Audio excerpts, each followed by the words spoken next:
நெல்லை பசுமை பட்டாசு மாரத்தான் போட்டி. திருநெல்வேலி மாவட்டம் மற்றும் மாநகர பட்டாசு வணிகர்கள் கூட்டமைப்பு, மாவட்ட தீயணைப்பு மற்றும் மீட்பு பணிகள் துறை இணைந்து 1000 மாணவ மாணவிகள் கலந்து கொண்ட பசுமை பட்டாசு மாரத்தான் போட்டி நடத்தியது. மாவட்ட வருவாய் அலுவலர் சுகன்யா, மாவட்ட தீயணைப்பு அலுவலர் பானுப்பிரியா ஆகியோர் தலைமை தாங்கினர். மாணவர் பிரிவை மாவட்ட வருவாய் அலுவலர் சுகன்யா கொடியசைத்து தொடங்கி வைத்தார். மாணவியர் பிரிவை சிவகாசி ஸ்டாண்டர்ட் ஃபயர் ஒர்க்ஸ் இயக்குனர் குணசிங் செல்லதுரை, முன்னாள் பாராளுமன்ற உறுப்பினர் விஜிலா சத்யானந்த் ஆகியோர் கொடியசைத்து தொடங்கி வைத்தனர். பரிசு தொகை மாணவ மாணவிகளுக்கு தலா 5000, ரூபாய் 3000, ரூபாய் 2000, வெற்றி கோப்பை, பட்டாசு, பரிசுகள் ஆகியவற்றை மாவட்ட தீயணைப்பு அலுவலர் பானுப்பிரியா வழங்கினார்.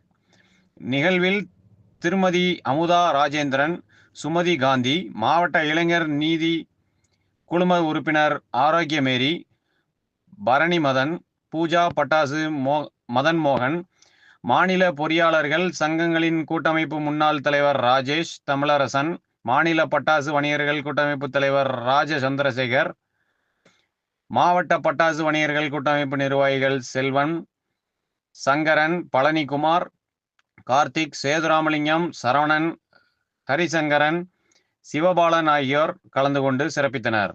நிகழ்ச்சியை முனைவர் ஜெயமேரி, திரு மூவேரா ஆகியோர் தொகுத்து வழங்கினர். ஏற்பாடுகளை நெல்லை பசுமை பட்டாசு மாரத்தான் ஒருங்கிணைப்பாளர்கள் ஜெபசிங், ஆரோக்கியராஜ் ஆகியோர் மிக சிறப்பாக செய்திருந்தனர்.